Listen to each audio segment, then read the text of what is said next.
Guys, there's somebody revving their engine out in my parking lot. I can hear it, vroom, vroom, vroom, and I'm like, dude, you have to wait. You have to wait till we introduce Dave. Like, if I could get that guy to be like on cue, sync it up. Oh, he's so good. He's so good, man. No complaints about the thumbnail. Can we just start the show, or do we want to talk about this? Yeah, I mean, I want to talk about how you just left 44 people waiting for 2 minutes and waiting to hear your dulcet tones. Oh, well. This is going to be the Dave show today. I'm so tired. The Dave show. I don't want it to be the Dave I show. don't Come want on. Dave is running the show I'm today. tired too, man. Nope. Shit. I'm promoting Dave to excessive talker. Can somebody in the chat please enlighten Kane Mod as to why everyone's talking about cats? All right, let's start the show.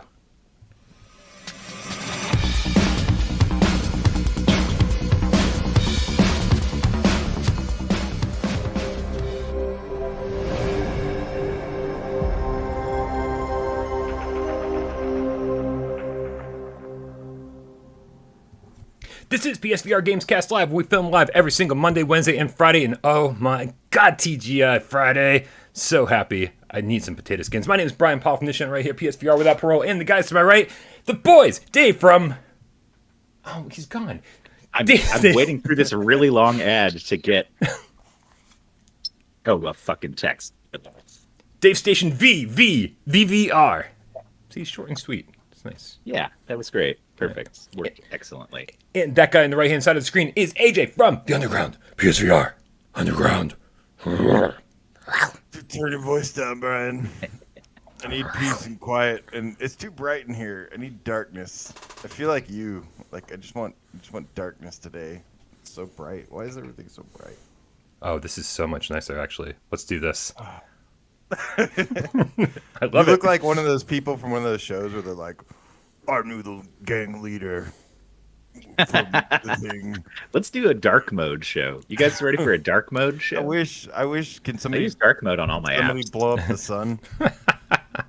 All right, you guys, a couple things before we get today's show started. You guys know on every Friday show, we want to thank all the people we want to thank. And the first people we want to thank, of course, are these people down here at the bottom of the screen. These are people who went to patreon.com/withoutparole games, and they're giving us $1 or more every single month because they like what they see. They want to keep the channel running. They want to keep the lights on. See, wasn't that perfectly timed?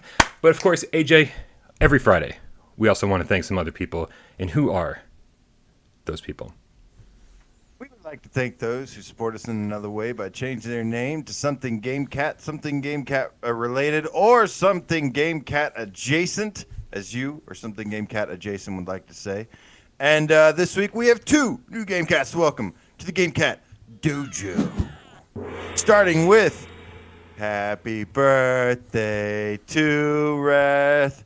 Happy birthday to Reth. Reth is a cat that sleeps all day. Happy birthday, my man. Big 40. Didn't get a chance to tell you earlier. But yeah, man. Happy Awesome. birthday, my man. Congrats. Another year down on the books. We've also got Taylor Goodwin, the Game Cat. I'm trying not to be terribly obvious about this, but nothing refreshed here. So I swear it's going to work in just a second. Hold on. It's going to work. You guys have no idea how stupidly complicated this is. This is why we shouldn't do anything live. Where's the ding? There's the ding, and here we go. There we go. There we go. Thank you, guys. If you guys change your name to GameCat because you love us almost as much as we love you, make sure that you not only change your name on Google or YouTube so that your name is something the GameCat, but put hashtag GameCat in the comments on one of our videos so that I can find you. And we can give you a shout out next Friday's show. Sorry, there's something up with my search today, and like I had to do a manual search. So if I missed anybody, I'm terribly sorry. Just give me another reminder with another hashtag GameCat, and I'll make sure I'm a little more organized for next week's show. Guys, we need to kick off. Ooh, hey, guys, Yeah, actually, real quick, we got a slice of birthday cake for our boy Ref from Miles Dyer, who's tipped £1.49 and Nice. handed over a slice with a little candle in it. Oh. Happy birthday once again, man. Thanks, Miles. Thanks, Miles. All right, you guys, I know we got a ton of news to talk about today. What are we going to kick it off with? Today we do have a couple things of news to go through, Brian, Dave, and Game Cats, starting with, did you guys know that everywhere except for the U.S. and Canada, that Racket Fury is free with PlayStation Plus. I don't know if this was supposed to be a thing. I feel like it probably wasn't on purpose. Right. But heck, so everybody, before they potentially go and change it, or they're like, screw it, we messed up, and whatever. Make sure if you're outside the U.S. and Canada and you have PS Plus that go download Racket Fury.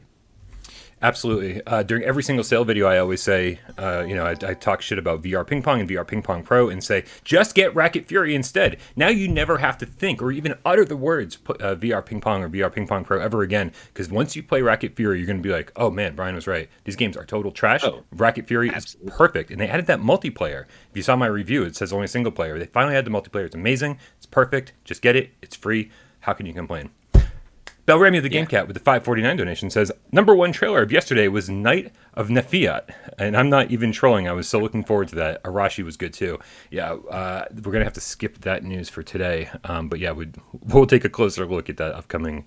I tried to include a thing and Brian scrapped it. So he's the dude, man, we have an action-packed show today. I apologize if it's not exactly what everybody wanted. But is there drama and romance? I hope there's romance because it's just me and Tornado, man. And she likes holding my hand, but that's as far as things go. Right? It's like paw and paw till the end of time. But yeah, Racket Fury, great physics, man, and impressive physics for online too. That's something that people struggle with all the time. That is one of the few multiplayer games that has like really good physics with online. So go get it. It's good.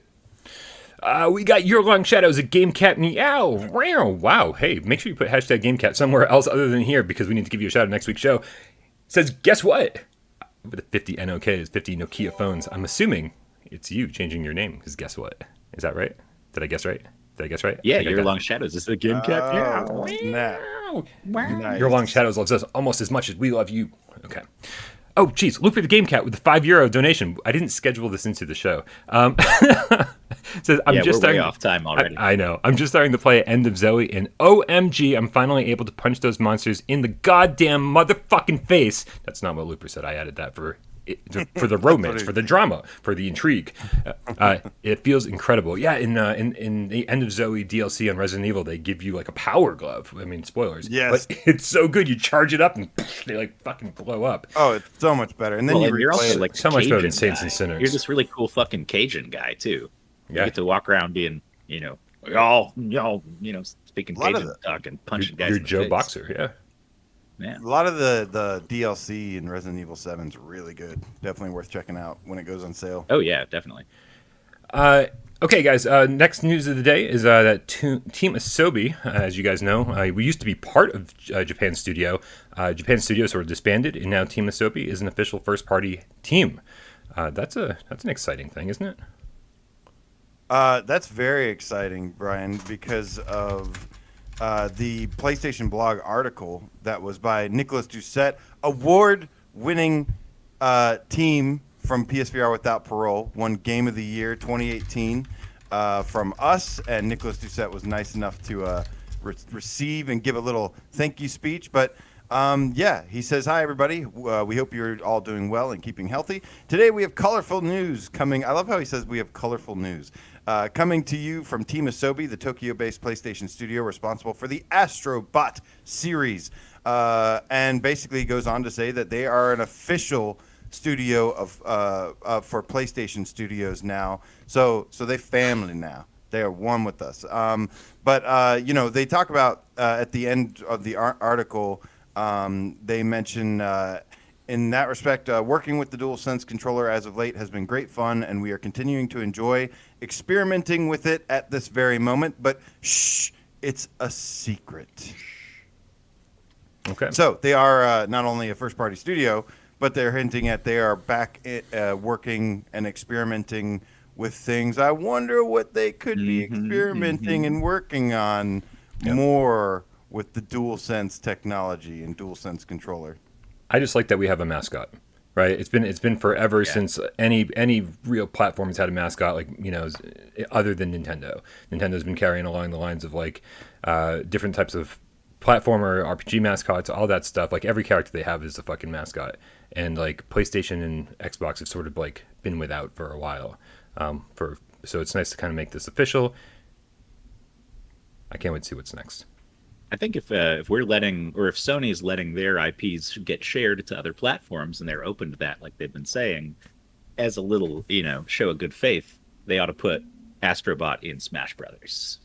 Okay, that would be fun. Astro in Smash Brothers. That would be fun. Astrobot would totally be in Smash Brothers. But yeah, I was going back and forth with Jay Meow, Orbs, and he's really concerned that they're going to be transitioning to flat screen Astrobot games, and I think that could be a possibility, but I also believe that they will make another Astrobot VR game, because as great and as cool as Astro's Playroom was to demonstrate the DualSense technology, nothing compares to Astrobot in VR. There's no version of flat.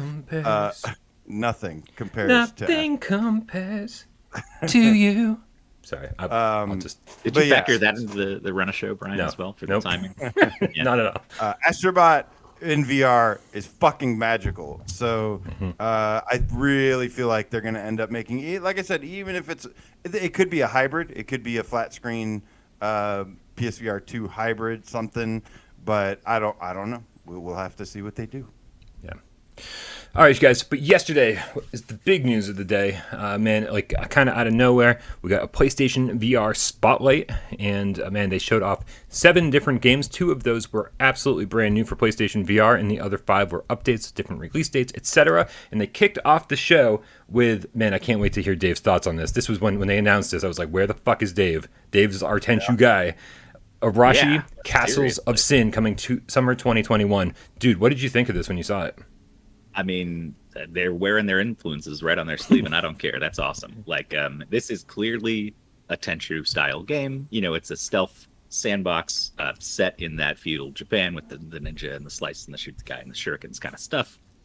It looks really cool. I mean, from what I've seen so far, I want to see a little bit more of like what the mechanics are. Like, do you level up your character? How do you unlock new things? How many levels are there? All that sort of stuff that we don't really know right now. And really would like to see in action how sandboxy it is. Because this looked pretty straightforward. Like there's a guy in front of you, and then behind him there's another guy. It didn't look like a big open area, but I could be totally wrong. So I just want to see more of it. And I think maybe the animations looked a little bit rough here and there, but I'm assuming this isn't some giant AAA team or anything like that. So like, if they can pull off an immersive, atmospheric kind of, this style of game, I would fucking love it. I mean, I'm so excited about this. Because, I'm always the Tenchu guy, as Brian said.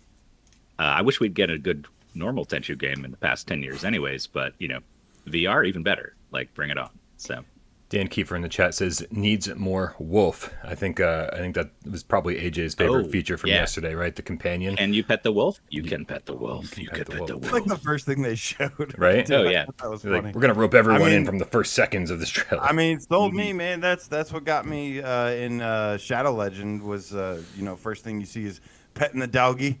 But yeah, man, that fucking wolf. Oh, yeah. Good shit. Aru! Can't wait to meet you. Yeah, I think Falcon Age was like the first game in VR to really prove to me that like the game doesn't have to be like epic or amazing, but like you get that companion, like you're gonna get attached to it, man. It's like you are like sort of telling it a little bit what to do, guiding it a little bit, and then you start working together to take down enemies. I was like, this is gonna be, I'm gonna guess, like kind of like a blown out version of that, and I'm excited to see what they can do with it. Yeah.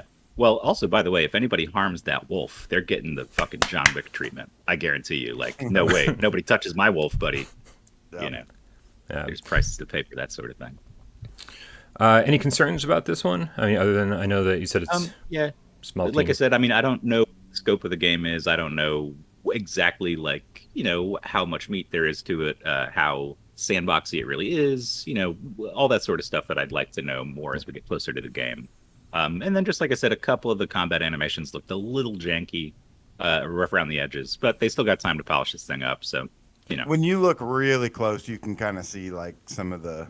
There's a lot of aliasing on everything too. It's aliased as fuck. Like if you see like the grass scene, it doesn't look good, honestly. Yeah, and even the fur, Even the fur up close is a little, on the edge, like not great looking. It has But, it has a great art style. I mean, it's yeah, that that feudal goes a long Japan. Yeah, and that really does, and it's really dark outside too, which probably helps a lot. For sure. And then, but I think the important part to me overall, it looks good. It looks very passable for sure. But then there's stuff like zip lining or like shooting that grappling hook. hook onto like the roofs and the towers and running across the roofs and stuff. I do have a nitpick about that. It seemed too fast. He just shot it, and then he was like, whoop! He was right the fuck up there immediately. I think it'd be more fun. It was like, like it just seemed immediate, like it was a teleport or something. And that's what I'm hoping it's not. I hope it doesn't feel like a teleport. I hope it feels like you are actually being pulled through that area. Yeah. Bogey Cat Productions with the £5 donation says, I'm spending more time with you guys than my partner these days. Ha ha ha. Love it. So I hope your partner also loves it. Yeah. What I want you to do, Bogey, then is you got to do something special. You got to grab your partner's face, stare them in the eyes, turn their head sideways, and then just lick from chin to the eyebrow or something. Do it all. And tell them that one's from AJ. And then your partner will leave you, so don't do that. Everyone's unsubscribing with every lick. Okay. 74,000, 73,000, 72,000. It was a pleasure to serve you while you were here.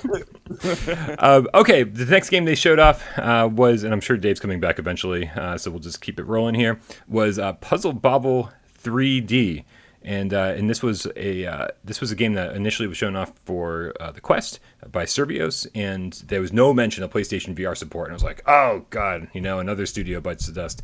But I was so happy to see this, man, because I'm a huge retro fan, and I love what they're doing here. Dave, did you see the trailer? Bubble. Yes. I'm so excited about this. I suck at color matching games because I'm colorblind. Like I'm notoriously terrible at these games, but I like them anyways, which is kind of terrible. Like I set myself up for disappointment because I'm like, oh, I really want to play this. And I know when I get in there, I'm going to be making all kinds of dumb mistakes and stuff. Hopefully there is some kind of colorblind mode. Like I do appreciate games like, is it Puyo Puyo that has like the little faces on them that are different by color, and you can look at that instead of looking at the color. That always helps me, stuff like that. So hopefully there's some mode that you can do like that so I don't suck at it. But I'm definitely picking this thing up like as soon as I can. It looks really cute, really crisp. All that sort of stuff. I've always liked it. I'll be honest with you. There's two games that I was like really excited about yesterday, and then like today, like I'm not really caring so much for anymore. Is this one of them? And one of them is Puzzle Bobble. You don't care that much about it, you said? Yeah, I mean, like the thing is, I do like those color matching games. Game, Yeah, I do like the color matching games. They're pretty fun actually, and I think maybe I'll like it, but especially compared to the rest of these, I'm like, you're sitting in one place, you're matching some colors, and it's just Puzzle Bobble in VR, and there's like, I don't know, it's like supposed to be 3D, but there's no locomotion, there's no like nothing else, and I'll still wait to judge the game once I play it. Yeah. But this is one that I think my excitement for it, I was like super excited for like everything yesterday. And this is one that I think I'm a little bit less excited about today. Yeah. I almost don't want to wait. I almost want to try it on Quest because I know it, like I knew it was out in the back of my mind, but like seeing this trailer got me excited for it again. I was like, I have heard good stuff. People reviewed it pretty well. So I don't know. How much is it, by the way? It's 20 on Quest. Okay. Yeah. Well, hopefully they don't add the PSVR tax, but Survios doesn't seem like the company that would do that. The VR grid is in the chat today. Hello, Hey, what's up, Ryan? And he says there's no colorblind mode. He looked. Yeah. Oh, fuck. It's a shame. All right. Well, I'll still You're probably play it anyways. I'll probably play it anyways. I just like those. I love the. I mean, Bubble is the one where you kind of point the thing and you shoot the guy. It's got like the aimer and you pop and they pop. Puzzle Bobble, bust a move. Yeah. I really liked those games a lot, so I'm excited. Yeah, I mean, we just got boxed in, and this is coming from like a bigger studio. It's like the same concept with a little bit more variety. You get 1v1 modes online, and I think the 1v1 modes, like once I get a little bit of practice in on the single player stuff, I'm gonna be excited to play against other people. So, and the next game they showed off was something we'd seen before, and it was Winds and Leaves, and this was This was a long one, man. This was like 4.5 minutes, and a lot of it felt very tutorial-like. Uh, Mhm. did this get your gears going, Dave? Were you excited about this one? I mean, some of the UI stuff looks pretty cool. Like I like the way he's interacting with the menus and that little pop-out thing where you're just kind of grabbing stuff off of your little pouch and throwing it down on the ground. I mean, that looks like a well-done system. It looks pretty polished to me. It just, it's still going to be a game that's not for everybody, obviously. I don't know that it got me notably more excited one way or the other, but it's good to see more about the systems and how that works and stuff. And I like the weather effects too. That looks pretty nice. So there's some cool stuff in here. Not like a mind-blowing trailer or anything, but it's pretty good. Yeah, I mentioned that there were two games that kind of fell in hype levels, and to be honest, this is the other one, man. Like and the only reason is because I'm like, this is gonna go two ways. Like either it's gonna be like really cool and like mesmerizing, really relaxing and enjoyable, or it's gonna be boring as fuck. And I'm just like, Well, there is kind of an overlap between those sort of things. Like a lot of farming games and stuff have that aspect of repetition. Like if you've played Harvest Moon or like more recently Stardew Valley, Stardew Valley, that game will eat your life, even though it's like just repeating mundane tasks kind of incessantly forever. Like those games have a hook, you know what I mean? And if it has that same hook, I could see it being something people come back to for a while. Like a lot of people thought Zing the Land. Well, not a lot of people, but some people that were wrong thought Zing the Land Beyond was really boring, and I loved that game. So this one definitely has a chance. I love stuff that tries different things, but I just don't know how fun it's gonna be if just to like walk around planting seeds. I just don't know. I don't think I have a. Yeah. Well, it's not just like a sandbox or anything, right? Like there's like progression and you got to accomplish shit, right? Like yeah. It says edges of the world lie the outposts, tall ancient structures. Find your way towards them as you earn new fruits, allowing you to match the different soils on the road. Awakening the outposts will uncover ancient knowledge, resulting ancient in knowledge. Ancient knowledge. Shit, that changes my. No, this might be an Ancient Aliens game. That would be awesome. I think it looks. It looks pretty, but it does look pretty. Yeah. But I just don't want another Mask Maker situation where it's just like, it looks more fun to me than Mask Maker by a mile. Too simple. Yep. Too simple can sometimes be dangerous. Well, with Mask Maker, it's like, you're kind of going through the motions in the service of this story, but there is no gameplay. We talked about this before. You just look at a thing, pick up that guy, walk to the next guy, look at the next guy. Like there's occasional puzzles, but like it's not that much of a game. It's just like a way to tell a story, right? Yeah. Whereas this looks like it's a game. There's mechanics, you do things, you have missions, and the story is like in the background. Yeah. That's totally different vibe. I think this one, it has a chance for me to enjoy it, but I don't know. In my humble opinion, I don't think there's any video in the world that can make Winds and Leaves look like an exciting, addictive game, right? It's something that like Probably not. There are people that enjoyed the presentation and said, yeah, this looks good, but I don't think there's anything that's going to like really rope people in that weren't sold before. And I think this is one of those games that I watched the entire 4-minute thing like a couple times to be like, like what, like just like trying to absorb it all. And I was just like, this looks boring, but at the same time, I can't wait to get in there and do it for myself, right? And so I just don't need any more gameplay footage. I don't need any more explanations. Just like get me the game and let me get in there myself and do it. And I think that's I think people who are interested in this already know they're interested in it. No video is going to convince them otherwise. Yeah, probably so. I mean, I think it might scratch an itch that like a game that I wished like Dino Frontier would have scratched, like that sort of creative, like good mechanics, creativity, sort of like not like, I don't know, it's like those old strategy games, right, where you build out a certain area. Somebody in the chat was saying that in this game you can't move far unless you build trees. And that sounds almost like the same thing to me. Like you're building out your base and expanding your base. And like that's why you're building this tree here, to expand your reach into the next area, which sounds kind of cool. I mean, that could be fun. I think so. I think that's something that's on more of everybody's radar is the next game they talked about, which was After the Fall. And man, no new release date. Still saying summer 2021. But they did show a lot more about the enemies and combat. Well, the thunderstorms we've been having all day tells me it's summer, so this game should come out already. Yeah, Dave, what'd you think of the latest and greatest gameplay? Did it look more It's a little more enticing to me. You know, I've been kind of on the fence about this one. I didn't love, obviously, none of us really loved Arizona Sunshine. I always treat Vertigo games with a grain of salt, even though they're promising cool, fun stuff. And it's like, it took me a while to actually get invested in this one. But yeah, I mean, most of this shit looks pretty good. Some of the character models are a little bit whatever, like that. The one guy with the big stupid face who's like, whatever, I don't know. And animations still leave a little to be desired, as far as I can tell. Like when you see a bunch of zombies together, it's cool and they're running and doing stuff. But if you look at an individual zombie's movements, it's a little distracting and takes you out of it. So that's my only issue, really. But I think in the heat of the moment, who the fuck's going to care, really? You're just going to be shooting them in the head anyways. Like, that's a secondary thing. That's a lot easier to complain about when you're watching it on a flat screen when someone's playing it than if you're playing the game yourself with 3 of your friends and you're all just taking headshots, you know? I don't think I'll care too much if the zombies walk a little funny. You know, I'll get over it. Yeah. But yeah, no, I'm excited. You know, 4-player co-op, always a good thing to have more of. And aim support, all that shit. Like this is going to be a fun one, and I think definitely want to keep an eye on.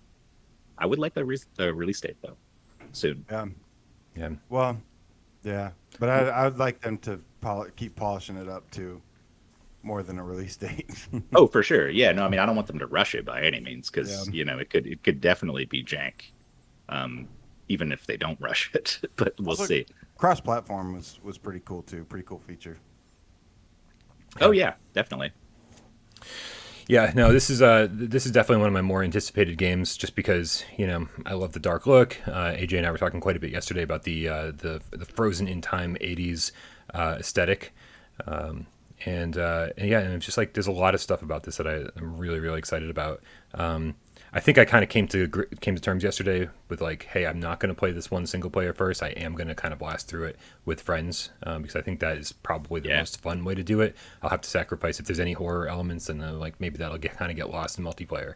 But no, I'm excited. I'll hear you in the back of the room screaming when something jumps out at you and you're shooting. I just watched Conjuring 3, and I didn't. Was it any good, by the way? Because the reviews, of course, said it was bad. But, you know, that's what reviews say about horror movies. Yeah. Reviews always say horror movies are bad. They're like, it's 68. And it's like the best horror movie you've ever seen. It's a 68. Yeah, I'll tell you, horror movies always get reviewed poorly. But I will say it was a... genre flicks do, in general. Great. Go ahead. I was going to say, it was a great movie. It was just not a great Conjuring or a great horror movie. I think it told a great story. I think it was interesting to watch. It was fun to watch. But it was like Conjuring 1 and 2. But at different times, like multiple times, I was just like, oh God, what the fuck's going to happen? What the fuck's going to happen? Like holding on to the, the edge of my seat and just saying, And then this one was like, this is fun. I like this. This is nice, And so a couple times. Didn't feel like a real Conjuring movie then, or whatever. Like just like sort of with name association, but not really in spirit. I mean, it's got the same characters. Ed and Lorraine Warren are still the main two characters, and there's definitely references to the other movies. But it's just not. It's just you can tell it was a different director, and I'd guarantee a different editor, because it just wasn't cut the way a normal Conjuring movie would be cut. But it was still fun. I enjoyed it. I was super hyped for it. There was no way it was going to live up to my expectations, but I had a lot of fun watching it. Anyway. Excellent. Speaking of movies, I need to check my AMC stock, because, guys, I don't know if you bought any AMC stock back when that GameStop shit was going on, but I thought it was going to tank permanently. And then I looked yesterday, and I had made $260 on the 100 that I put in, from 100 to 362 over the past few days. So if you bought some, check on your stocks, because I'm looking good over here. Anyways. Movies made me think of movie theaters, and of course, yeah. What's next on our list, dude? Probably the thing people are most excited about, and that is the full gameplay reveal of Fracked. That was it was kind of I don't know, man. It blew me away. It blew me away. Did this? Oh yeah, it's so polished. It just looks like incredible. Like I don't know, man. This is top tier shit. And like the fact that it's an exclusive and just we get it. That's kind of a nice thing. We'd love to see it. Winds of Leaves was an exclusive. Yeah, but this looks fucking awesome. This is cool as hell. You're skiing down a mountain, zip lining, shooting the guy, hitting the elevator. Bro, let's go. And I think it sounds like it's got a cool like eco-terrorist story. Like you're like fucking up these people fracking the mountains, and fracking sucks anyway. So that sounds cool. I want to do that. Like a corporate greed story, greed. But then the people were like shooting they're like interdimensional beings is what they're supposed to be. But the big takeaway here, the important thing to note here is that everybody was asking, is this rails? And it's like, no, this is full locomotion. And another question I saw a bunch was, it actually will have a PS5 patch as well.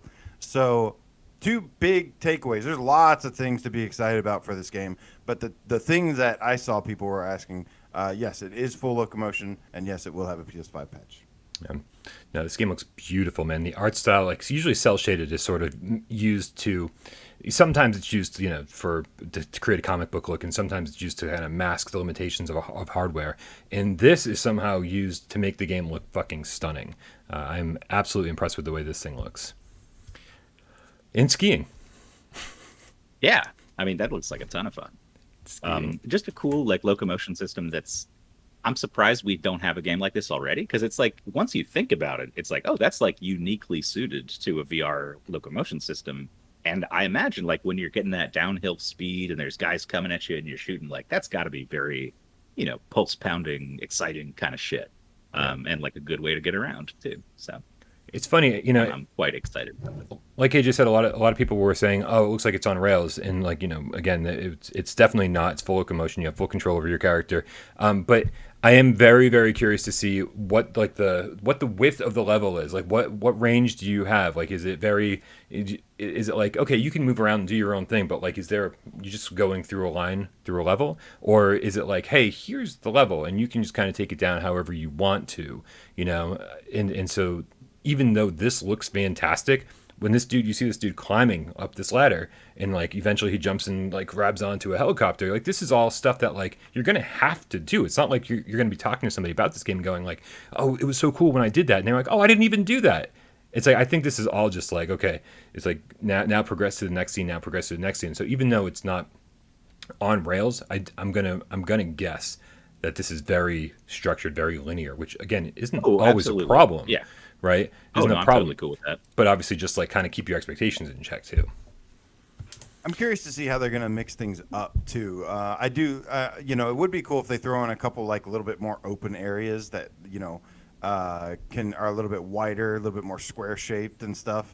Versus corridors, which I think they're going to do. It does look like they have some verticality too with the buildings and stuff that you go to. But yeah, so far, even though we finally got to see gameplay, we've still only seen kind of corridors looking things. And so that'll be interesting to see if that changes. And the other thing I want to keep an eye on is see how it changes things up, maybe visually or something or yeah, well, they said there's two environments, right? There's up on the mountain, and then there's the foot of the mountain. It's a separate area you'll be in. And I feel like most of what I've seen has been from one area mostly. All of the kind of industrial, railing and all the, scaffolding and shit. That seems like under one the mountain. 2 areas. Okay. Inside the mountain. It looks fantastic. It looks fantastic, but definitely still have not seen a whole bunch. Yeah. Yeah. But so I exciting. Just say Endreams real quick as a developer. I did not like them at the beginning, and actually, this is a big redemption story because Perfect came out, and I was like, "Fuck you guys! This game sucks. Why would you release this?" Yeah. And a lot of people feel that way. Some people don't. That's fine. But then they came out with Shooty Fruity, and I was like, "Okay, you're getting back on my good side. That's decent. That's way better than Perfect." And then this is the culmination of these guys know what the fuck they're doing at this point. They really do. I mean, they are definitely a VR developer that has taken me by surprise for sure. For sure. Yeah. I think I said I think we both said the exact same thing yesterday. So we 100% agree. Absolutely. Can't wait to see what these guys do in 10 years from now. I think these guys are going to be AAA VR developers. They're shooting up the ladder really fast. Well, what do you guys think about this? Offcore in chat says, I think Fracked might have leaderboards for times how quick you finish the level. That would be an interesting thing, a speed running mechanic to it, because it seems like it is a kind of a fast paced game. So especially if there's cool if there's I would love challenge levels with skiing and have Blood and Truth style challenge levels. Yeah. Oh, dude, that would be fun. That's a great idea. Real quick, we got Yeah. MRI Gamer with the $5 tip. Says, don't forget, we still have James Wan's Malignant coming this year too. This is why MRI and I are fucking soulmates, because He's right, we're both on the super pulse of excited about James Wan. Conjuring 3, and but I was actually more excited for Malignant because James Wan's the director of it, and that's something. Yes. Anyway, thank you so much, Dave Moore. Love you, appreciate you. Delirium Drew, also with the $5 tip, says, Fracked, or will Sniper Elite be the big game of the summer? I can't decide. Ooh. Both. They can both be the big games of the summer. I think after the fall. Both looks like we're going to need both of these in our lives. Yeah. I think it's safe to say we have a hell of a summer. I think if you're looking right for like a more typical like military shooter, obviously Sniper Elite is like your thing. Like it looks almost more like a Medal of Honor game than I expected it to, honestly. Yeah. I thought for some reason I thought Sniper Elite was just a guy with a sniper rifle standing on a thing and waiting to snipe a guy. But it looks like there's a lot of run and gun and up close and different weapons and stuff like that. So it looks like it'll be a pretty fun, just like military shooter campaign. I think because whereas this one is like super stylish. Like this is all style, Fracked, way different vibe. This is definitely seems to be like the most exciting new IP, while Sniper Elite seems to be like, that has the Sniper Elite name attached to it. So will probably be maybe bigger overall because it just has this huge, rich history. But they're both, there's a lot of exciting games here. I love that they're making us wait for a reveal on what the X-ray shot looks like, even because they like in the trailer they go right up to it and then they cut. And they don't show you what the actual X-ray shot looks like, really. They probably had to keep the trailer a little kid-friendly. Well, but also, like, they talk so much about how that's a great mechanic and they really love it and can't wait for us to see it. Yeah. And I wonder if they're kind of just, like, holding off and being like, let's keep this one close to the vest. And then the first time they play, they're going to be like, oh, dude, that was cool. Yeah. So I like when you hold back info. Like Resident Evil Village, I didn't know Tall Vampire Lady was just the first boss of the game. I thought she was, like, the main bad guy. And then they're just like, nope, sorry, tricked you. And it was great marketing. I was like, you should do it like that. So, yeah, Sniper Elite VR got a release date of July 8th. So it's sort of come back out of hiding after all this time. It took Rebellion a little while to show their game again.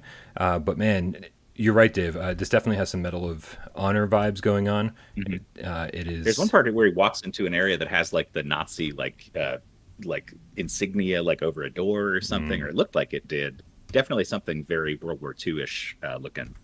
But it looks really good. Quick shout out, by the way. Actually, Endeavour One, the makers of Arashi, are in the chat. What's up, guys? How's it going? We're definitely looking forward to your game. We talked about it a lot earlier.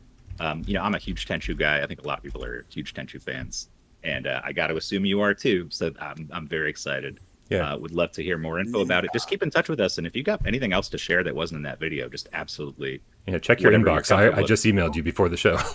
Arashi is definitely one of those games like, there's always been this way that I am. I don't know why, but there's like all these games that are like high profile, people are super excited about and everything. And then Arashi is like a great example of just like one of those games that like I'm probably most excited about. Like just because it's just I don't know what it is, but I just like something. It is like synonymous with like PlayStation, like how everybody was all about like Uncharted 4 or something. I was like more like Nier Automata, like all into that, like completely. And I feel like kind of the same way about this one. I mean, plus it has a wolf, and so that kind of wins some big points with me. Oh wow! Thank you guys. They said they're huge fans of the show. Thank you. It's good to hear that people have actually been watching. Guys, so thank you and everyone for stopping by. We love you guys. Well, I hope we love you guys when your game comes out. Like that's fingers crossed. Well, yeah. I hope you still like us after we review your game. Is what I should be saying. And we also got one more reveal yesterday, and that was Wanderer. We've already seen a bunch from this. Yeah. Did I miss one? Well, unless we didn't really. I guess we covered Sniper Elite. Yeah, absolutely. I was going with the flow, man. We switched right over to that. And then Wanderer was the last reveal, and we'd already seen a bunch from this. They showed, again, an updated release date, I guess, because they said it was summer 2021, and they had sort of bounced back and forth between Q3 and Q4 for the last few months. And but some new environments here, and definitely some new items to interact with. I've said my opinions on this yesterday, but to Dave, what's your reaction to this video? Well, hold on real quick. So not everybody saw the full 3.5 hours yesterday, I assume. So give me real quick. I didn't see your reaction to this one. So give me real quick what yours was as a condensed. I want to hear what you guys thought, and we'll all break it down. My reaction was I'm super excited about this game, but I have no idea.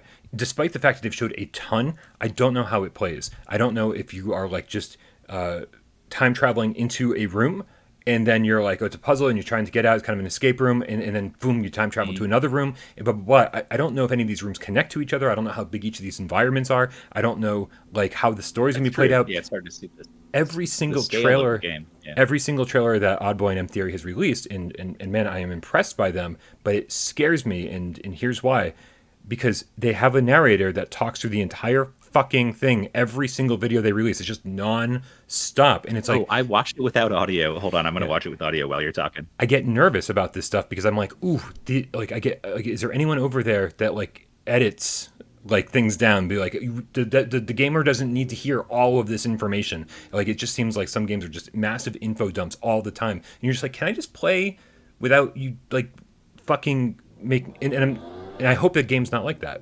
But that's what these trailers scare me. That's why they scare me. And so again, it might be a totally irrational fear, but that's what I think of every time I see a trailer that just talks and talks and talks as much as I did for the last minute for the entire trailer. Yeah, I don't know. It does look like a series of rooms. I gotta say, like there's one where it's like you're looking out into this cool cityscape, but you're not out there walking around. You're just like looking through a window, and it shows you two versions of that. I assume maybe past and future or something like that. The thing that I worry about with games like this is the potential to be corny, because they're trying to do real historical events, right? So it's like, you're going to go hang out with Tesla, and, we're going to set foot on the moon. And then also we're going to go talk to some tribal guys or whatever. And like, when you play with real things like that, like the only game I can think of that really does it well was The Invisible Hours, because that was a well-written, well-done game that, kind of had fun with it, right? I don't know if this is gonna, like, a lot of the delivery will make a difference in terms of, like, is this immersive and cool, or is this hokey and like a History Channel show, like some dumb little thing. We'll see. Because I think, like you said, the narrator and a lot of that stuff is going to make a big difference in terms of, what this game is, really. It seems like how it's presented to you as the player. But then there's weird stuff like he's using a super soaker to put out a fire, which is like, what is that about? I don't know. Right. They said mini games, lots of mini games, and I was like, interesting. Are the mini games going to be incorporated into the actual games? Are they calling things like the super soaker fire put out like a mini game, but something you have to do in the story? Yeah. Lots of questions. I think they are. It says, so that picture is, or the GIF they put of the super soaker is right above this paragraph where they say, minigames and activities to explore. Why not race an RC car around the moon for an out-of-this-world experience, or try your hand at the drums for a psychedelic 60s buzz? Fucking... Yeah. I like that. I like all the interactive stuff they have, though. Like, even if it's like a whole bunch of randomness. But to me, again, comparing it to stuff like Red Matter, like, that's what made me love Red Matter so much. It was kind of a puzzle game, but it was disguised as this crazy sci-fi adventure, and I feel like this is what they're going for with this game. It's a puzzle game at its core, but then like you listen. I mean, go watch the first like official trailer, and like the look at the world and like listen to the narrative. Whoever's talking there, I assume he's like a big main character or something. Yes, he is and stuff, and like it's very serious. Like it really sets the tone with like this serious thing. But then, like all the stuff you do, like it's supposed to just be like a really cool time traveling adventure, and I feel like it can, like, I don't know, everything I'm seeing looks like it just makes it a fun way to do that. Yeah, I want to clarify. And I think... Go ahead, Jeff. Jeff. Go ahead. Well, I just left. No, you. No, you go left. Okay. I'll go right. Okay. Okay. Daddy Longlegs in the chat said, I think you're going to be in a room and grab different artifacts that will transport you to different areas. Correct. That sounds like what it's going to be. Yeah. Now, somebody else said, I didn't see any movement in the game. There is a little bit of a movement, like he's walking towards the blinds to draw them at the beginning, but that looks cinematic to me. That doesn't look like a locomotion system. Interesting. And it's interesting because, like, I don't see much locomotion in here. So it could be like a fairly static or fairly, like, not movement-oriented game. Yeah. Where it is like an escape room or something, like you're just looking for clues and putting them together and stuff. So we'll see, but it looks polished. It looks interesting, at least. I do want to clarify that I've been talking to the developers of this game long before it got released, and we were the ones over here without Parole that debuted that big long first gameplay trailer that no one had ever seen anything. We did it on April's PSVR AF, and so I've been talking to these guys for months before that, and they're very, every time I ask my question, they're very transparent, and so there is full locomotion, there's teleportation, all your comfort options and everything like that. Oh, okay. So you know more than I knew. Okay, got it. Yes, but there are still questions I haven't asked them, and part of that is because I don't want to know everything, because I'm still a gamer. Like, more than anything else, I'm still a gamer. Like, when I pick up a game, I kind of want to experience it for the first time. So I don't want to like just bog down these developers with a bunch of questions saying, is it like this? And is this going to happen? And does that happen? Blah, blah, blah, blah. You know, because I'm sure they tell me, and like part of me just doesn't want to know. Also, I love escape rooms. That Resident Evil Village thing, like I said, like the fact that they didn't tell me all the information was what made it so exciting. You know, when I realized I didn't know what was going to happen next, that's the fun part. So definitely agree with you on that. And I do love escape rooms. So if I made it sound like I'm like, oh man, if it's just this and then just that and just that, I'm curious if it is that. But if it happens to be just that, like straight up escape rooms, I'm okay with that. Like, I loved even things like, you know, like The Room was fantastic, and I Expect You to Die is amazing. Like, all these escape rooms have been great. I even liked Dying Reborn, which is notoriously not a great escape room game, but I still enjoyed it. So this one has my name written all over it, no matter how it turns out, I think. We'll see. Yeah. But so that kind of concludes everything. That's everything that happened yesterday during the PlayStation VR Spotlight event. Now, this is the second time they've done a PSVR Spotlight event, I believe. And I love this format of just drops throughout the day, you know, updates, new games, all that kind of stuff. Just like pick a day. It's interesting you say that, Dave. And, because why? Because there were so many big announcements here, and the way they do it is, they just kind of do it on the PlayStation blog and post different blog posts, and here's a new trailer, you know, for each one. Do you think that this was the best way to do it? I mean, people don't like in historically reactions to state of play that is like VR focused, people get mad and don't like it and stuff like that. So I think that like as PSVR is still a more niche thing, this is an okay way to do it. Like, people who are looking out for this info will get it, or get it secondhand through us or somebody else on YouTube. And like, but they don't have to like make a big event and say, hey, everybody come look at this shit. And then half the world is like, fuck this, I don't even want a VR. And they leave a bunch of bad comments and stuff. So I think it's good to segment it out a little bit and have it a little bit quieter than a full state of play, right? I like this format. It's good for me. AJ, do you agree? Oh, no, this should have been on the big stage. This should have had its own state of play. I'm fucking pissed off that this was just PS blog post, because these games look awesome. They look incredible in so many different ways, and I think they deserve better than to just be like PlayStation blog. Like okay, PlayStation blog is great and all, it works and all, but that's not the only way to do things around here. You did a thing on Horizon Zero Dawn. I understand that was great, and you know what they did? They managed expectations by saying, hey, this is just a Horizon Zero Dawn state of play.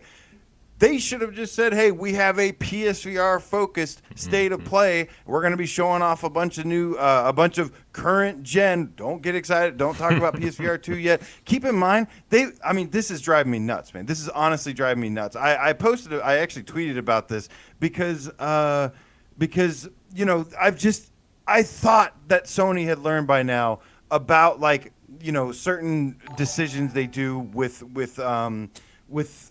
marketing VR. And no, I'm not convinced yet that they know how to do this right. We have already seen the orbs. We've seen those through a PlayStation blog. We saw the announcement of PSVR 2 through a PlayStation blog. Are we going to go entire next gen, seeing everything PSVR 2 through PlayStation blogs? Because that's going to really piss me off, and I think it deserves much better, and it's never ever going to get to the mainstream, get to the masses, get more people interested with PlayStation blogs. I loved this presentation. I loved everything about it. I loved all the games, I should say. But I was really, really mad at the end of the day and disappointed that these were just used as kind of a throwaway thing, a throwaway PS blog. I thought it could have been such a bigger event. And I'll be damned if PSVR 2 is going to be treated the same way and just be Are we going to see the headset with a PS blog? Or is every game announced for PSVR 2 going to be a PS blog? No, it better not be, because that's going to be a problem for me. Well, it's not a problem for me, man, because we take these blog posts and we make them event over here at fucking PSVR without parole, right? we say, hey, we're gonna if you guys aren't gonna make a big deal about it, we're gonna make a big deal about it. We're gonna fucking live stream for 3 hours. We're gonna make breaking news reports about it and talk about it on our GamesCast. Like, we are going to make a big deal about the shit that Sony's not making a big deal about. And so it's fine for me. But yeah, no, I mean, obviously we want as many people to hear this information as possible. And so I can't wait. And PlayStation blogs are not the way to do that, in my opinion. That is not going to show as many people as possible. Look, I mean, to your point, like, a lot of these only have like 4 comments on them, and like one of them's you, AJ. Exactly. Like, exactly. That's what I'm saying. These games looked incredible. That's great. But they still didn't get the push that they needed, the push that they deserved. During a time like this, look, I hate to say it, man, but the Oculus Quest showcase, how hard is it to get one freaking guy to edit a video together, have the developers? I mean, Brian, you do this stuff all the time. Like you do this, you're a one-man team, and you do this yourself. You're telling me a tens of billions of dollars company can't do that? Oh, and on top of this, guys, they accidentally leaked the entire spotlight early before the show even started. When? On their PlayStation YouTube channel. They leaked really? They accidentally posted a sizzle reel of the entire featuring spotlight thing. We're like, Arashi, what is this? What is going on? Like, we were so confused, and it didn't take me long to realize that shouldn't have happened. Well, great. The entire event got spoiled on top of all this. So no, don't tell me that was the best way to go about this, because it's not.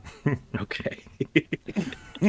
Yeah, no, I don't think it's the best way to go about it, but I do think that there's a change coming. I do think that they are going to take PSVR 2 dramatically more serious than they're taking PSVR 1.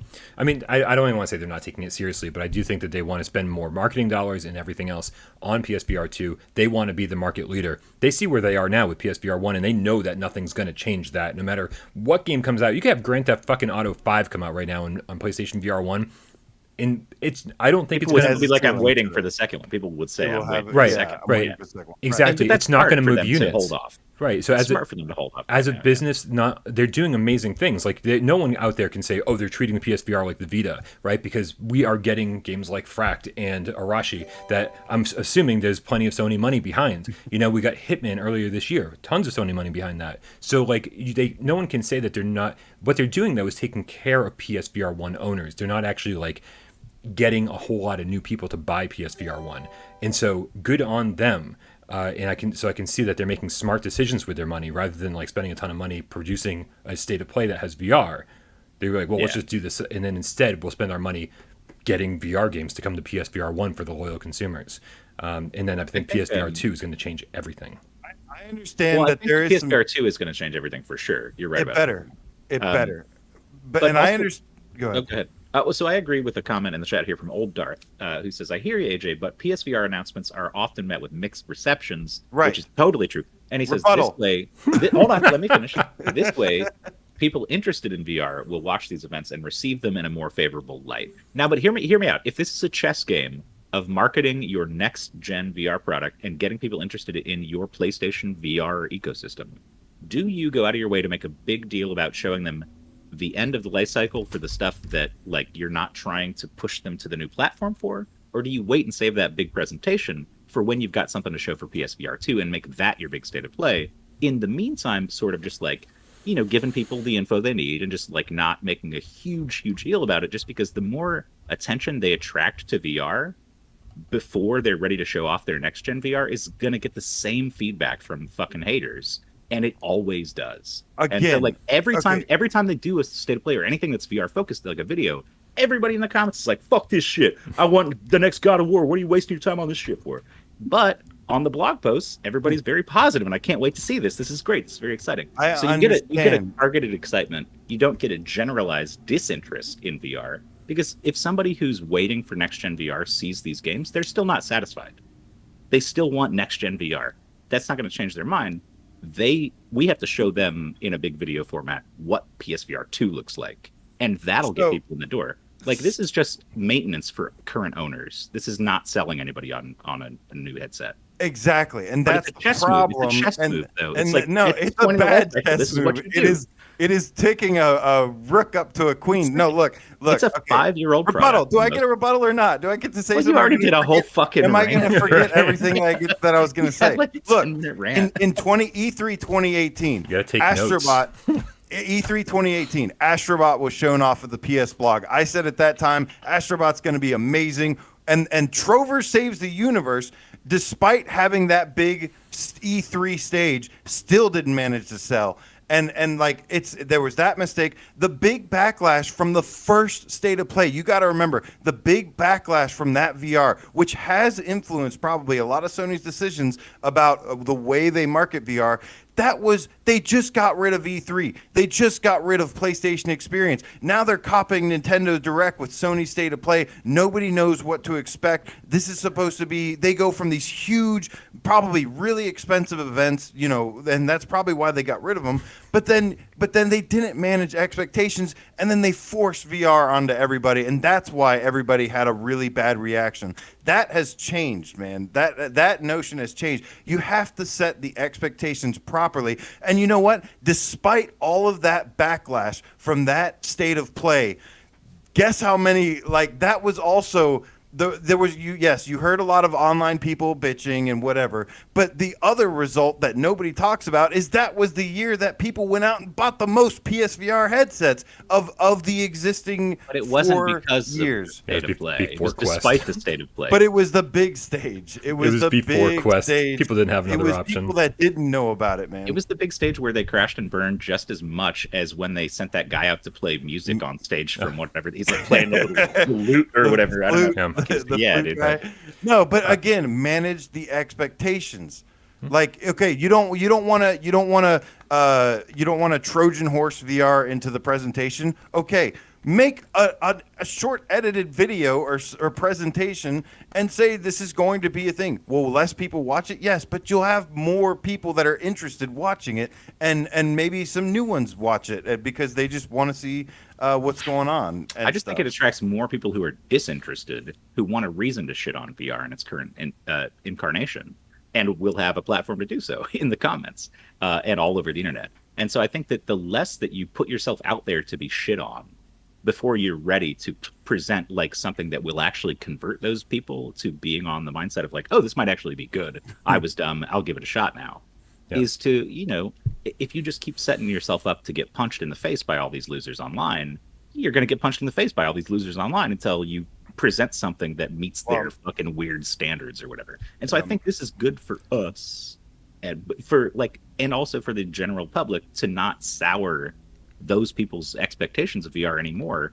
Just like if we're going to convert them, let's just wait and give them the really, really next gen shit. Say, hey man, you've been shitting on VR for a while, but are you going to be able to say no to this? And then that's when we move forward. But like, just don't bot. You want to do the PS blogs? That's fine. Don't botch the entire presentation by accidentally spilling the presentation beforehand on your own PlayStation channel. I agree with that. Good God, man. And real quick, can I just take a moment to wish the Underground Gamecat a happy birthday? I saw your comment over there, and I just want to wish you a happy birthday, Elite Name Squad. I feel like it's just an AJ alt account. It's like Underground Gamecat. We're gonna shout him out. It's like, I don't know. It's all very suspicious. AJ, listen, we got a bunch of tips to care. We got Nihilist Ryan, the Game Feline with the $5 tip says, I love it when AJ gets mad. Me too. It turns me on. Triangulator with the $20 tip says, I enjoy the presentations too, but Sony needs to up their marketing game for PSVR in general. Brian, Dave, and AJ, you guys keep the excitement alive. Love you all. Cheers. Triangulator, we love you too. You did put the capital B in the wrong place. Mark Springlesleaf, the $2 donation says, Brian and Dave, please let AJ talk. That's been a running joke in the chat for a minute. That's what I was laughing at You've earlier. silenced AJ. Too funny, guys. Too funny. And I agree with both of you guys. I think all three of us are spot on. Like I think we all understand the reasons why Sony's doing what they're doing. And some of us have gone into detail about that more than others. But I do think our reactions to it are valid. I do think all of our reactions to it are valid. I think we want PSVR to be in the spotlight and we want it to be a big thing. But I totally understand the reasons why Sony's not making it a big thing. One Don't thing want to make. I don't want them to make thing- their same. Oh man, marketing that was mistakes. supposed to be the last thing, so we can move No, on. this is the All right, tiniest when last the thing, just show one runs comment. late, I'm fucking blaming you guys. I don't want to hear anything after the show. Sorry, hold on one sec. Your Long Shadows said, and I like this comment. Sniper Elite should have gotten a spotlight in a regular state of play, and I agree with that. Just because that's a game that will get people interested because it looks like a military shooter. It's competent. It's a series they enjoy. But doing like a PSVR only one, like if you slipped that in at the end of a state of play, people would be like, "Oh, maybe I'll think about this VR shit. I wasn't really considering it." But if you make it all VR, people are going to focus on the negatives and just show up to hate watch it and all that shit. They should have just had No Man's Sky in that first state of play. I think Just that's a had No Man's good Sky. idea. Like slipping in one Spread it really out. heavy hitter, like a big, Sniper Yeah. Elite kind of thing, just to get a little excitement kicked up, but not take over the whole thing and beat people over the Completely head. agree. Yeah.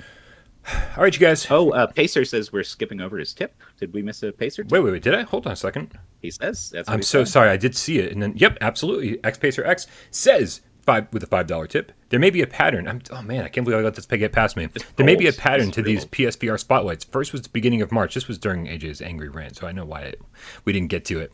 First was the beginning of March. Second, beginning of June. Spring, summer, fall. So maybe September next. Yeah, could be. Yeah, I mean, if this is, but I just, maybe. I think that's probably pretty accurate, but I also don't think that these are going to last long.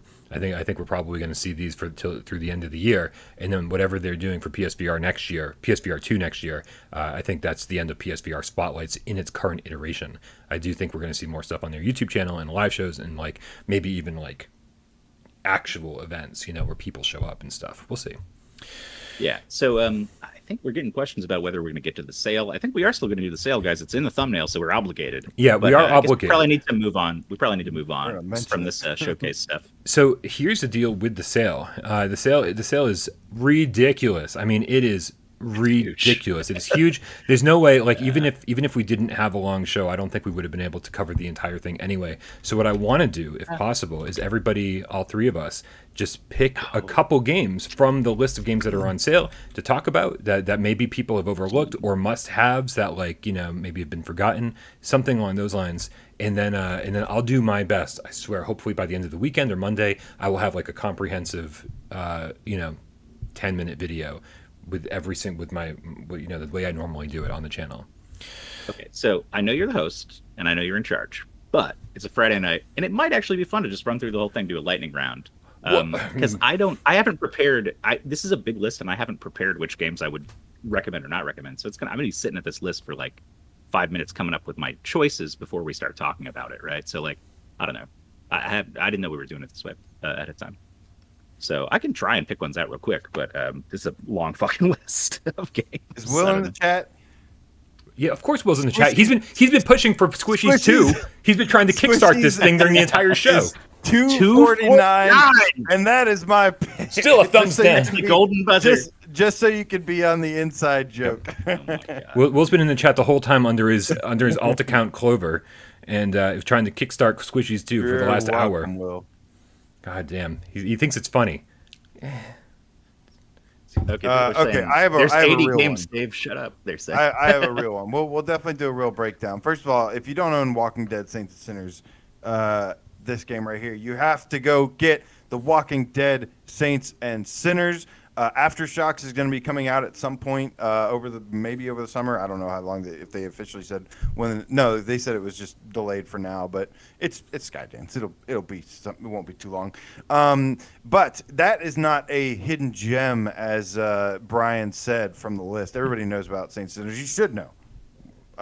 If you don't know, Hotel R&R with PlayStation Plus is only $9.99. And Hotel R&R is a game that I consider to be actually a hidden gem. I missed it from my hidden gems list for some reason. But Hotel R&R is like such a blast. You just break a bunch of crap and you basically live the life of a rock star. Like it's kind of cartoony and stuff. But there's fun stuff to mess around with. There's amazing mini games and stuff to do. Like tons of different modes, tons of stuff to break. There's a drum set you can play on. It's like a rock and roll rock star simulator kind of thing where you just trash hotels for points. And Hotel R&R is my hidden gems pick. It's way more destructible than you would think at the beginning. Especially the first level you play in Hotel R&R. It's just like this tiny little like hotel room, and like you're just like, I can't really break stuff. Like you don't have a ton of weapons, but then you gradually start unlocking more weapons, and then you're able to like really fucking blow the place to bits. Things that you didn't even think were destructible, like cabinets and certain walls. And it's crazy, and the more weapons you get, the more fun it becomes. So it's the kind of thing where, like, yeah, it's only 6 levels, I think, or 6 little environments to destroy. But man, you want to play each one like 20 times. It's so much fun. Going back to the first one. Well, it's not just that though. The mini games add so much more to it. Mini games are fun. Yeah. The party mode adds a ton of mini games that, like, I guarantee you have missed maybe like a quarter of the game if you haven't played the mini games party mode stuff. Stuff is really maybe good. More than a quarter. My pick isn't my first pick, at least isn't really a hidden gem, but man, it's so discounted that if you were holding off on this one, you better get it now. The Room VR Dark Matter is only $13.49, no plus required. That game usually goes for $30, so under 14. Wow. Yeah, more than half off. It's one of these. My only complaint about the game is that like once you've finished it, you're kind of not going to want to go back and do it again because there's like 5 or 6 levels, and like the first and the last one are kind of, they're on the shorter side, and so there's only a certain number of like really, really amazing escape rooms in here. And the whole thing is like node-to-node teleportation and a lot of things that turn people off from the get-go. But man, it's like when I think of a Room VR Dark Matter, I don't think of node-to-node teleportation. I think of like the dark, creepy atmosphere. It's not really a horror game. It has a horror vibe to it, but it's not scary. And man, it's eerie. It's very eerie and creepy. It's like certain moments where you're like, is something gonna jump the fuck out and kill? And it's like, no, you're good. So if you're scared of horror games, don't worry, you're fine. It's just so much. It's so interesting, some of the stuff that they do in this game, and I can't recommend it enough. I think I give it a 9 out of 10. And I usually tell people all of my reviews are half a point scored too high, like in retrospect. I don't think that's actually true with this. I think that this is a solid 9 out of 10. So I would definitely say go forth and buy the Room VR Dark Matter. And if you like Egyptian shit, as I do, you'll love it. Nice. Anything with the sarcophagus in it, anything with any kind of mummified pharaoh or anything like that, sign me the fuck up. I'm in. And it definitely has that. The Room VR, a Dark Matter. It's a great game. Dave, before we get to your first recommendation, I want to give a shout out to Mad Max Stone, the Gamecat Rare, with a $2 tip says, "I have arrived. Witness." Witness. Was that a good witness? Shiny and chrome. Thank you so much. Also, the Triangulator with a whopping $50 tip says, to make up for the last year, I wasn't on your Patreon list. Also, plug for PSVR Without Parole's Patreon page. Cue Dave for the URL. For that. Oh, the URL is patreon.com/DaveStationVR. Oh, hey, wait a minute. Lots of good Are you sure rewards. it wasn't PSVR Underground? Hey, Might have been that one. I get it mixed up all the time. I can't tell. Now you know what the fuck it is. Google it. These guys do have their own Patreon pages and, of course, their own channels as well. So, like, make sure that, like, if you want to support them as much as you can support them, subscribe to their channels, support them on Patreon as well. But I highly suggest you don't sign up for my Patreon because I don't ever give any rewards out because I'm like forgetful and lazy, and I barely ever do content on my channel. So it's like when I feel like it. So I've gotten super lazy. There's no need to give me money. I have money. It's okay. I appreciate it. I like it. Thank you, but no obligation. Very humble of you. Dave, do you have a recommendation for the sale? Have you had a chance to I'm just going to go alphabetically just because that's what makes sense to me. So I'm going to start at the top and I'm going to pick the first game that's like really standing out to me. Okay. Which is... I would say Blasters of the Universe for $5.99 with PS Plus. That is a pretty good deal. If you like bullet hell games, this is a game where like your head is the bullet hell guy. And so there's a lot of dodging. It's a good active game if you want like a workout or anything like that. And it's just like super fun. There's tons of customizable weapons and shit. Kind of under the radar. Like people don't talk about it that much. But for $5.99, Blasters of the Universe, definitely worth picking up. That's my first alphabetical pick. So I don't know. Let's do a few more. I think what do you got next, AJ? Yeah, AJ, you're up. Also, let's give a shout out to Red Rover, the effing Gamecat, with a $2 tip. Says the Room has the best hint system of any PSVR game. That's very true. I recommend trying not to use the hint system, even if you're like ridiculously frustrated, because again, once you play it once, you're probably not going to go play it again. So like, only use it if like you've tried every other option. Okay, sorry. Well, I already did The Walking Dead and Hotel R&R. So so this is technically my third one. Okay. But if Let's all do we'll just blast through and do one more each. Hopefully that'll be enough. Oh for wait, today. no. I need two more at least. grab Pistol Whip and grab Shooty Fruity. Okay. I'm gonna say now this next one's gonna be a little bit controversial, only because they're not supporting the game as much as they should be on PSVR. But Swords of Gargantua for $15, half price. When that game came out, I was like, man, I wish this was a $20 game to get more people in. And not a lot of people bought it on PlayStation VR, which is why they're not supporting it that much on PSVR. And they kind of screwed themselves and like put themselves in this situation by overpricing the game. But now it's less than I think it should be. At $15, I say you definitely pick it up, knowing the fact that like a lot of the updates probably won't be coming to it, but for what it was, like me and Belramio and Marcusor and I think Donnie and AJ and a bunch of other people, we jumped into this game so frequently. Like I probably did about 3 runs of this game every single day for the entire first month it was out. I spent like probably 100 hours with this game in the first month. And like just buying every single thing that I could. I was like trying, just finding my favorite weapons and upgrading and upgrading and upgrading and upgrading. And I was like, and I was a wildly different character. You guys know that like progression systems are like a big thing for me. And so by the end of that month, I was just a fucking massively overpowered character with overpowered weapons that like could take down the boss by myself, the final boss, like in seconds, where like I couldn't even beat him with a group of people during the first like 2 weeks of the game or something. But for $15, man, if you can have that same experience that I had with a group of friends for a month, you're definitely going to get your $15 worth over and over and over again. Excellent. So I'll do a few quick ones here. A couple have hopped out at me here. Ghost Giant for $9.99, regularly $24.99. This is a game that I think everybody who is into like sort of like a narrative with a little bit of emotion, like I don't know if you like Pixar movies and stuff, like this is going to be totally up your alley. And this is a game that I think everybody should play. But it's not like super replayable or anything like that. So $25 can be kind of steep. $10 is like the absolute sweet spot for Ghost Giant. And if you have a heart, it might feel something. So definitely pick that one up if you get a chance. I'm also seeing, let's see, Brian, did you know Horror Adventure is already $149? I saw that. It's already on sale. Right. Still don't buy it. Right. Go watch my live stream, and you will get more out of my live stream than you will out of your $1.49 playing it yourself. It's just For sure. It seems like it has potential for like the first 10 minutes, and then it's just garbage after that. Distracted Gamecat with a New Zealand $5 says you can get all of the Darkness roller coaster games for $15. Obviously the best deal. They're also different. Trust me.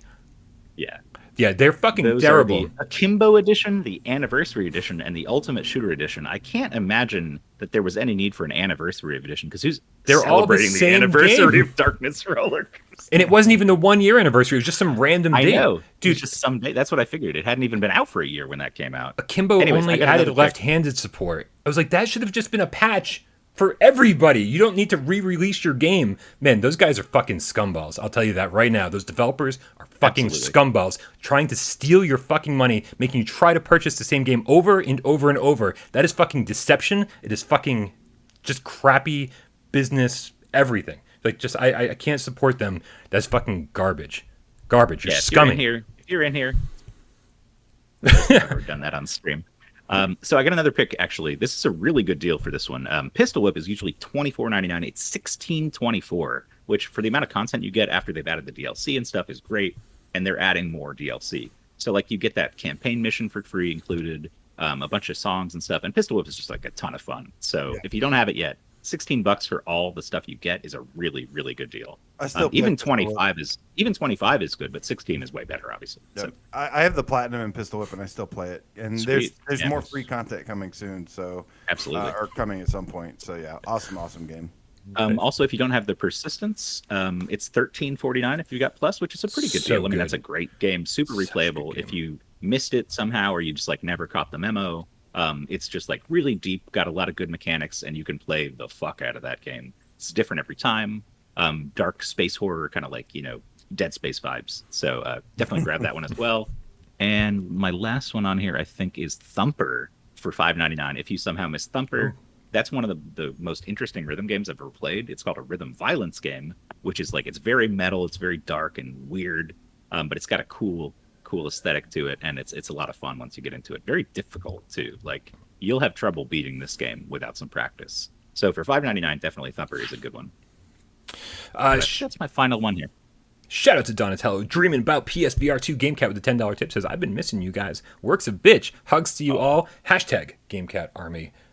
It's always nice when somebody else uses the hashtag Gamecat Army. I use it on Twitter all the time, and I was like, no, this is never going to catch on. So it's nice to see that somebody actually used it. Thank you very much, Donnie. Like we know real life comes first, but I promise you, you guys have other shit to do, other places to be. If you take a sabbatical, we will be here when you come back, because this is what we do, and we love you, and we will welcome you with open arms, our prodigal sons. All right. All right, guys, that sale looks amazing. Like I said, hopefully I'll get like a more comprehensive, game by game video out later this weekend if I can find the time. I'm working on a couple other things. 2 years to edit. Like that's so many fucking games. There's 80 games. The sale will be over before I finish the video. Yeah, I know how that works. Guys, go out there, take a look. We've called out our favorites, but if you have a question about any of them, drop it in Discord. Either we'll be there later or somebody else will be there, give you a yay or nay on a game. Because I know we saw some chat stuff about people were asking about specific games. And so if you have questions, just ask us in chat if we didn't cover the game you're interested in, on Discord. And that link is in the description, or Rhodey will post it right now. Thank you, Rhodey. Yeah, absolutely. Definitely join our Discord. We're doing the Star Wars Squadrons meetup this Sunday. So if you haven't had a chance to play the multiplayer, then make sure you jump in, do a little bit of multiplayer, or do a little bit of practicing in the single player, and then join us on Discord and sign up to play that with us Sunday. And man, we're gonna have to do Racket Fury soon, because holy crap, man, everybody in Europe is going to get that game for free. And if you're in the US, you should already own it. All right, guys, real quick, let's do a quick 20 questions and we'll get out of here for the weekend. And I think it is my turn because it's Friday. Is that right? Yeah, Miles Dyer has a great idea that I'm going to take. He says if we're doing 20 questions, the first question has to be, is it on sale? So I'm definitely going to ask if it's on sale. Oh man, I should bring the sale list up. Okay, because I don't even know if it is on sale. I'm going to put a timer up here. Not stopwatch. How about a timer? And all right, ready? You guys ready? You guys ready in the chat? I got a game in mind, the PlayStation VR game. AJ and Dave have 20 questions to figure out what game that is. Yes or no questions. Make sure you guess in the chat. Help them out. On your mark, get set, go. We get 6 minutes to get to guess. Is it on sale, Brian? I'm gonna guess. I'm not gonna guess. Don't I just guess. looked it up. I just looked it up. It's not on sale. No, that's one. That certainly narrows it down. Move controllers. Yes, it does have move support. Is it a horror game? It is not a horror game. That's 3. Aim controller. No aim support. 4. No aim support. Okay, move controllers, no aim Dual support. shock. No dual shock. That's 5. Okay, moves only. Only moves. Got it. Is it a puzzle game? Oh, sorry, Okay. Dave. Go ahead. Go ahead. No. You can ask that. Is it a puzzle game? It is not a puzzle game. 6. Okay, moves only. Not a puzzle game. Not a horror game. Is it an action or a shooter? Like action shooter kind Say of shooter? More specific. It is, I would not put it in the action shooter category. Okay. Is Is it like narrative based? Like, is it like a story based game where most of the stuff going on is just like, experiencing the narrative? That or would like be- you doing a lot? No, not No, story based, not not narrative story-based. driven at all. That's 8. Okay, Got- gotcha. We got to pin it down to genre, guys. We got to pin it down to genre. Is it a fantasy game? No, not a fantasy game. Is this a deep cut? Don't ask that. Is that a question?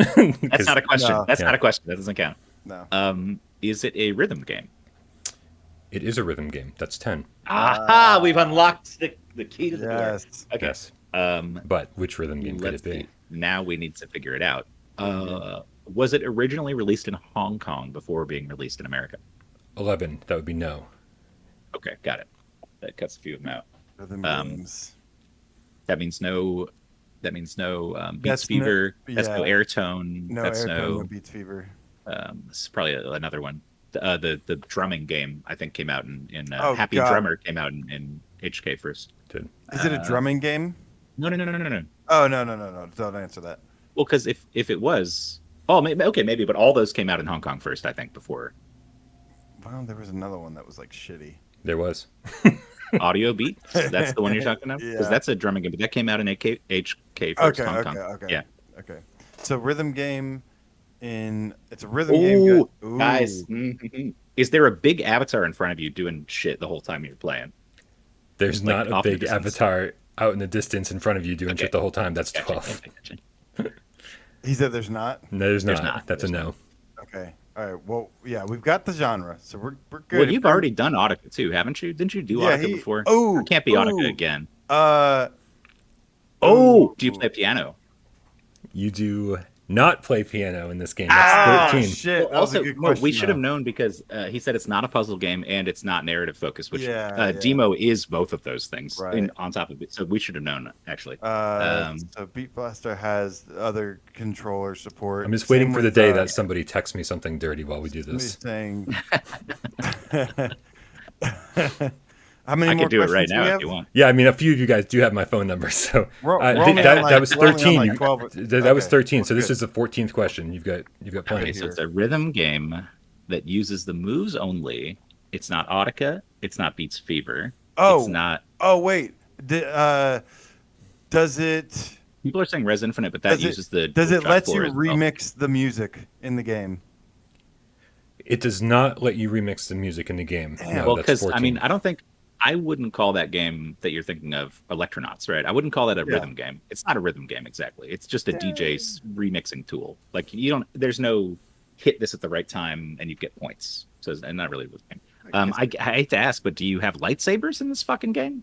I would say you have lightsabers in this game. Yeah. Oh my god! Why did we get to this so much? Did they just add a really bad music pack? Depending on who you ask, yes, they did. That's Okay. 16. Can you Well, guys I guess think, the game? I think we got this one. We guessing. Beat Saber. Boom, boom, boom, boom, boom, Yeah, absolutely. It's Beat Saber. I was like, you guys gonna get this in 5 questions. I thought we should have. The second you said it was a music game, I was like, oh, they've got it now. Yeah. Done. God. Delirium It's so Drew just obvious sent me you a wouldn't text, by think- the way. I was like, I knew somebody out there was Dick going to pic. do it. Thanks, Drew. Yeah, no. Unfortunately not. What the hell, dude? Yeah. Come on, man. We time. started off with like, what did we start this game with? We started this game off with like, what was that one you said, Dave? That was Pixel Mania or Pixel Gear. Pixel Gear. That wasn't the Pixel first. Gear. Was I the We first one started- to do it? Dude, We and then, started on and then a AJ did like Skylon. Neptune Flux. Yeah, Yeah, I did like that was the Neptune triple Flux. Now we're like Blood and Truth and Beat Saber and Skyrim. Well, like, no, honestly, that's fun because you don't expect it to be Right. big obvious. Right. Like I didn't even consider asking the lightsaber question until like, I mean, it popped into my head about 8 questions in, but I was like, let's solidify this a little more before I click him. All right, you guys. Listen, I had a lot of fun with you guys hanging out today, as I always do. Like, this is definitely one of my favorite things to do every single week, and luckily I get to do it 3 times a week. So, as I said, And on a Friday, it's always the most fun. I feel like Friday's always a good day to hang out with you guys. You know? usually it's a little more laid back, but we had so much to cover today that we kind of had to rapid fire through the news. But guys, yeah, thank you to all the cats out there who hung out with us. And of course, if I've said it already today, but make sure if you don't already, subscribe to Dave over at Dave Station VR and subscribe to AJ over at PSVR Underground. These guys are doing live streams more than like I haven't had time to do a lot of live streams, and so like if you're looking for guys, real quick, I'm sorry. Before we wrap this up, there is like a news item about this No Man's Sky thing that I really want to talk about real quick because I want people to know one way or the other, and I want to know if you guys know. So when I was playing, I was having this weird fucking glitch where if I closed one eye, all transparent surfaces were just black, and if I closed my other eye, they were see-through. And it was like a major bug. Like everything looked weird to me. Every base looked strange. And I confirmed, like basically one eye was just showing black for the transparent surfaces. The other one was just showing transparency. And like it didn't show up on the stream really because you don't see both eyes. I had But, the same thing too. So here's the thing: they patched Not for it. everything, though. They patched it today. Do you know if that did anything for that? Because they patched it almost immediately after the update. So I think maybe they will fix that. But I did. I saw the PC experimental notes mentioning something about black stuff glitches. I took I actually emailed them and the Zendesk and Dude, reported that was freaking my eyes out. I had to stop in the middle of my I stream. still It's play. like I've still been playing nonstop. I don't know. It's just like it's too freaky for me. They need to fix that, or maybe they It was- did. Yeah. Well, no, it was just it didn't pop up enough for me to really care. But yeah, Grizzle loves your beard still, AJ, by the way. He's always Oh, commenting on how nice thanks, your beard Grizzle. is. Anyways, with that, we can wrap it up. I just wanted to throw that out there because I did want to talk about it on the show today. Because it's a weird, always No Man's Sky updates, big updates, but then there's a breaking stuff in the process. Yep. So it's typical. Every We're time. used to it. But always maybe wait a day or two after a big major patch to get like the real version of it that isn't broken. Right. So. All right, you guys. Well, thank you. I hope everybody out there has an awesome weekend. I want to thank all the moderators for keeping the chat civil and taking care of pretty much every single thing there is to do over on Discord, which you should already be a part of anyway. So make sure you click that link in the description below. Make sure you consider supporting us on patreon.com/withoutparole Also, thank you to everybody who tipped today, man. It was like very, very nice of you, very generous. We really appreciate you guys helping keep the channel running. And that's pretty much it. Also, thank you to in advance to Sci-Fi Gamecat Henry, who I know some people out there are like, man, watching the show is too long. It's an hour every single week, an hour and a half today. So if you just hold off and watch the show the day after, I get Sci-Fi Gamecat Henry timestamps included into the video. Thank you guys out there. I think it's time to cue the cat. Meow meow. We love you all. Cat Brian, because I want to say have a wonderful, great, awesome Happy birthday weekend to all of you. To all have Shades birthdays. of Grey Matter, John Eddington, Atmos VR 77, Distracted, the Game Cat. I was a little distracted there. Off course, as nothing will stop AJ from playing No Man's Sky. You're goddamn right. Decepticon, GG, John Eddington, Old Darth, good to see you, man. Gabriel Double F Folded License Meow Game Cat Meow Meow Meow Meow Meow Meow Meow Meow Meow. Jason Ewing, thank you so much. Delirium True VR, thank you for moderating. Glacius Dreams, you're a little late, but that's okay. Actually, I think the credits are a little too late. So but AJ that's okay. just showed up too. Yeah, man. Nathan J. Rody, hello. Bogey Cat Productions, Farpoint for Life. Don't forget to lick your partner. Grizzle, thank you, man. I, do some work on this beard, I guess. Johnny No Pockets, a.k.a. Lick your partner. Game Cat. Nick Mulo, the Game Cat. Yes, can't wait to play No Man's Sky with you again soon. I don't care if my left eye glitch is black. Rody, the Game Cat. Hey, what's up, dude? I hope you're having a good tour out there. The weather's definitely getting in the right place. Special shout out, real quick. Special shout out for Endeavour One, who came through the chat. Makers of Arashi. Thanks for coming through, guys. Yes, thank you. Stingray X, GC13, the Diet Pepsi, Cat, Mark, Pringles, Leaf, Great Tantrum, JB. What's up, dude? It's okay. Your secret is safe with me. I know his real identity, but I will never tell unless you torture me. Or I don't know. Make me play lots of puzzle games. Kramer 3K, good to see my dude. X Pacer X, great job on your 200th platinum. I'm still going to run and jump into that box of game stuff you have in your background one day. Chaos is back, and he says Beat Blasters. That was a good guess, but that has multiple things. Blue Judy Underground Game Cat in the house tonight. Underground name squad. Elite name squad. David the Game Cat. Nike Alexandria the Game Cat. Electronauts. I was thinking the same thing. Nike Alexandria. Steve Irie tuning in from Ireland. Nihilist Brian the Game Feline. Guys, you guys all have a wonderful weekend, guys. Son, fist bump to you. EJF, baby. I learned that I have to let the stream run a little bit longer or everything gets cut off. So we're just Cool. I can tell more stories about but stuff. it's going to get cut off. Cool. And it's going to be great. I'm going to tell you guys about this new job I'm getting. I'm sorry. It's going to be great. Really going to get cut off. I bet I know, the story. that's why I'm I bet it's story. I bet the That's